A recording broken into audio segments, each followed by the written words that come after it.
CHOGM. CHOGM inama ihuza abakuru b'ibihugu na za guverinoma by'ibihugu byakolonijwe n'Ubwongereza n'ibindi bikoreshwa Icyongereza biri mu cyibumbiye hamwe cyiswe Commonwealth. Inama ishize ya CHOGM yabaye ku nshuro ya 26 yabereye mu Rwanda, igihugu cyo mu burasirazuba bwa Afurika kitigeze gikolonizwa n'Ubwongereza ndetse cyo na Mozambique. Ni muri iyo nama hakiriwemo ibihugu bishya bibiri ari byo Togo na Gabon, nabyo bitigeze bikolonizwa n'Ubwongereza ahubwo byo byakolonijwe n'Ubufaransa. Icyarimwe bikaba biri mu muryango wa OAF, Organisation Internationale Francophone, umuryango w'ibihugu bikoresha Igifaransa. Mbibutse ko Mozambique yo yaje gukolonizwa n'igihugu cya Portugal, naho u Rwanda rwo rukaba rwarakolonijwe n'ibihugu birenze kimwe ari byo bibiri, aho kuva mu 1900 kugeza mu 1916 rwaje gukolonizwa n'Ubudage. Nyuma y'intambara y'isi Ubudage bwari bumaze gutsindwa n'Ububiligi, u Rwanda rwaje kuragizwa Ububiligi kuva mu 1916 kugeza mu 1962, ari nabwo rwaje kubona ubwigenge ku itariki ya mbere z'ukwezi kwa karindwi 1962, ruza no kugira umuperezida mushya ariwe wari uyoboye Gregoire Kayibanda. Mureke tubagezeho amateka y'igihugu cya Samoa kizakira inama ya CHOGM ya 2024 izaba ibaye ku nshuro ya 27. Muri 2024 iyi nama nkuru ya Commonwealth iba buri myaka 2 yamaze kubona uyakira. Ubu imyiteguro igiye gutangira.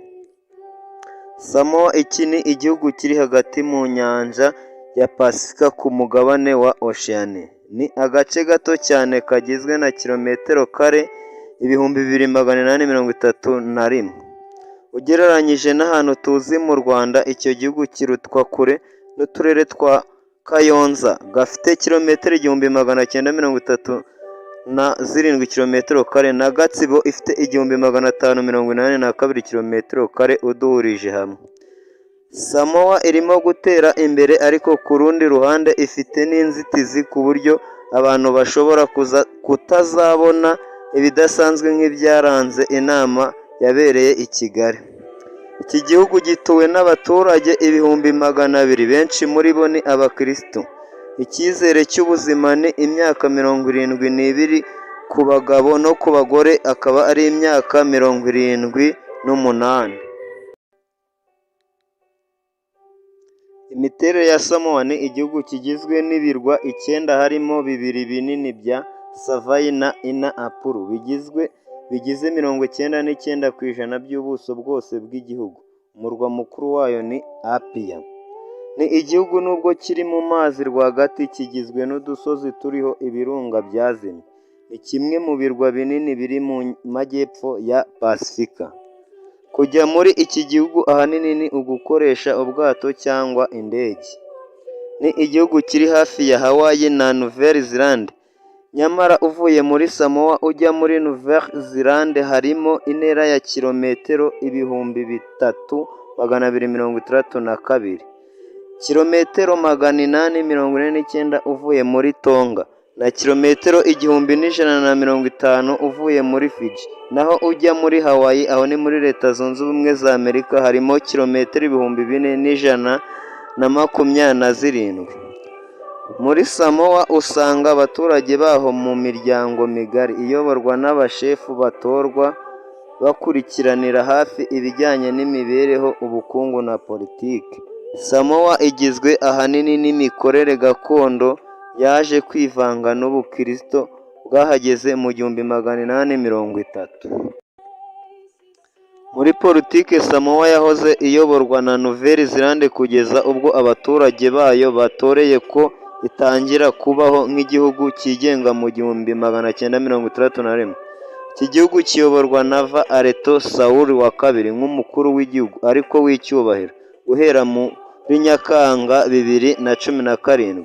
Minisitiri w'Intebe Fiame Naomi Mata afa guhera muri Mata 2021 ari nawe mugore wa mbere watorewe umwanya wo ku rwego rwo hejuru ndetse nyuma y'imyaka 23 kiyoborwa na Tuepa Saye Margeu. Yarahiriye muri Gicurasi 2021 mu gikorwa kitavuzweho rumwe kubera ko ubwo yageraga ku ngoro y'inteko ishinga amategeko agiye kurahira no gutangaza guverinoma nshya, Mata Afa yangiwe na polisi kwinjira kubera ko uwari ucyuye igihe Tuepa Saye Margeu yari yanze gutanga ibiro.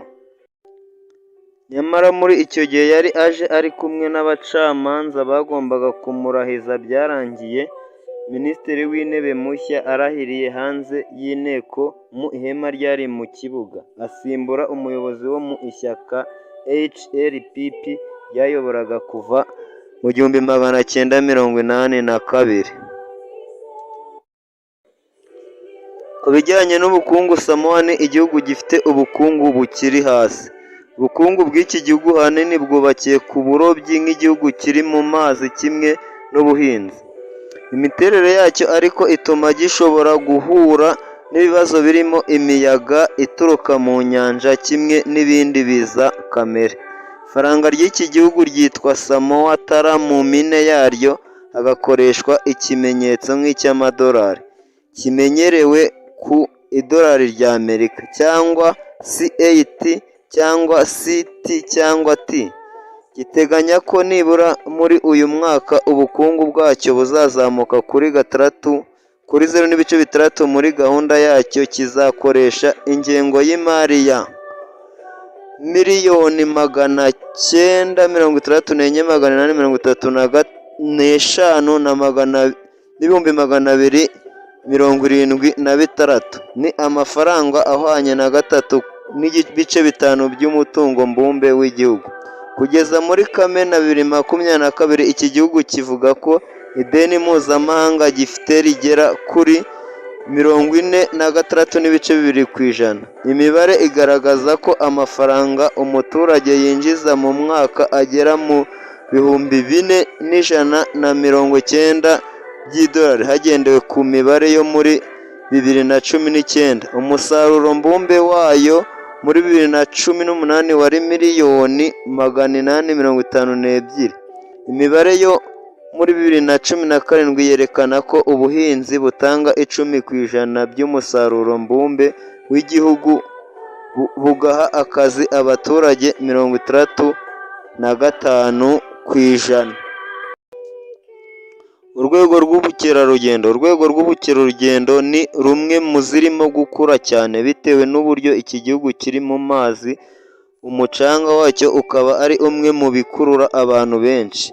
Abasura iki gihugu bishimira ibikorwa birimo Fair Night, amajoro arangwa n'ibyishimo bishingiye ku bikorwa ndangamuco birimo imbyino ndetse n'amafunguro. Muri izo mbyino habamo iyitwa Siva ibyinwa n'abagore bakigaragara bazunguza amaboko n'amayunguyungu n'udutsitsino. Haba n'indi mbyino izwi nka Siva Afi aho abagabo babyina bafite ibintu byaka biyereka. Haba n'abantu bameze neza, abantu bashobora kwidagadura mu mazi, harimo nka Swa Ocean, Tre, Rarmo Beach, Afu Waterfall n'ahandi. Hari n'ahandi nka Alpha Bro, Samoa Scenic. Hari ibintu by'ingenzi wamenya kuri Commonwealth. Umukuru wayo aba ari umwami w'Ubwongereza cyangwa umwamikazi. Inama ya mbere ya CHOGM yabereye muri Singapore, naho ibihugu bitandatu byo muri Afurika nibyo bimaze kwakira iyo nama ari byo Zambia muri 79, Zimbabwe muri 91, Afurika y'Epfo muri 99, Nigeria 2003, Uganda 2007 n'u Rwanda rwa 2022. Ubwongereza nibwo bumaze kwakira inama nyinshi zigera kuri 4. Ukaba ugizwe na 1/3 cy'abaturage batuye isi, dore ko bangana na miliyoni 2.4 muri miliyoni 7.4 bigize isi. 30% by'abantu batuye muri uwo muryango ni urubyiruko. Naho ukaba wihariwe na 1/4 cy'ubutaka buri ku isi. Canada akaba ari cyo gihugu kinini kiri muri uwo muryango. Mbibutse ko Canada ari igihugu cya kabiri kinini nyuma y'Uburusiya bunini ku isi, naho Nauru akaba ari cyo gihugu gito muri uwo muryango. Naho ibihugu bito mu kumaramo igihe ni igihugu cya Togo na Gabo byinjiye muri 2022 byakiriwe mu Rwanda, naho n'u Rwanda rwinjiye mu kwa 11 2009. Uyu muryango waje kuvugururwa mu 1949 witwa Commonwealth uvuye ku izina rya British Common. Kuva wabaho uyu muryango kuva mu 1949 umaze kuyoborwa n'abantu babiri aribo George wa kane se w'umwamikazi w'Ubwongereza Queen Elizabeth nawe uyobora kuri iki gihe. Bikaba biteganyijwe ko igikomangoma Charles aricyo kizayobora umwamikazi namara gutanga.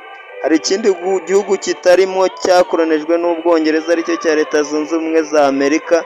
Bikaba bitekerezwa ko impamvu kitarimo ari uko Ubwongereza bwahaye ubwigenge Amerika binyuze mu ntambara ikiswe American Revolution.